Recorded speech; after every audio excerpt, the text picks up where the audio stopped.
ఇవాళ అమరావతి అనేది మొదటి నుంచి కూడా వ్యవసాయ ఆధారిత ప్రాంతం, మంచి వ్యవసాయ ఫలాలు అందించినటువంటి ప్రాంతం.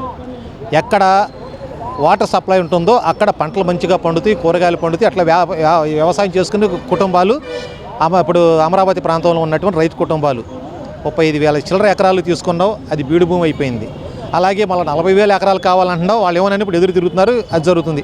అది ఒక పక్కన పెడదామండి. ఇవాళ అమరావతి అనేది అది పల్లం ప్రాంతం. కొండవీటు వాగి పొంగితే ఏ రకంగా మునిగిపోయిందో అందరూ చూస్తున్నారు. ఇవాళ దాన్ని క్వశ్చన్ చేస్తే సైకోలు అంటున్నావు. ఇది ఎక్కడికి వెళ్తుంది మాకు అర్థం కావట్లా. ముఖ్యంగా పల్ల ప్రాంతాన్ని నువ్వు దాన్ని ఒక నగరంగా, రాజధాని నగరంగా చేయాలనుకోవటమే నీ ఆలోచనే తప్పది. ఇంకా మెట్ట ప్రాంతమైనటువంటి విజయవాడ, లేకపోతే గుంటూరు, లేకపోతే మంగళగిరి మెట్ట ప్రాంతంలో పెట్టు. నీకు ఎన్నో గవర్నమెంట్ భూములు ఉన్నాయి, పెట్టు. మేము రాజధానికి వ్యతిరేకమైతే మేము కాదు, నీ పద్ధతిలో నువ్వు వెళ్తాం. కానీ కొత్తగా నిర్మాణం చేయాలంటే ఇది అడ్డంకండి. నీకు కేంద్ర గవర్నమెంట్కి సంబంధించి సెంట్రల్ గవర్నమెంట్ రావాల్సినటువంటి నేవీ కానీ, ఎయిర్ ఫోర్స్ కానీ, డిఫెన్స్కి సంబంధించిన ఏవి రావాలన్నా కూడా అది దానికి ఒక నిర్దిష్టమైనటువంటి ప్రణాళికబద్ధంగా వస్తాయి. దానికి అనుకూలమైంది వైజాగ్, అట్లాగే హైదరాబాదు, చెన్నై, బెంగళూరు, ఇవన్నీ కూడా అయిన పెట్టుకోవడానికి అనుకూలం. అట్లా డెవలప్ చేసుకోవాలి. కానీ నువ్వేదో ఊహాజనితమైనటువంటి రాజధాని అని చెప్పేసి మొన్నటిదాకా సింగపూర్ పెట్టారు, ఇప్పుడేమో ఏదో థాయిలాండ్, బ్యాంకాక్ అంటున్నారు మళ్ళీ కొత్తగా.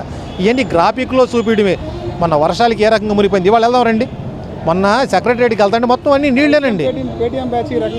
అయ్యో, ఇప్పుడు అసలు వచ్చిన తంట అనేది ప్రభుత్వమే అబద్ధాలని మాట్లాడుతుంది. రాసే పత్రికలు కూడా వాళ్ళకు అనుకూలమైన మీడియా, ఎల్లో మీడియా అడ్డగోళ్ళు రాతలు రాస్తుంది.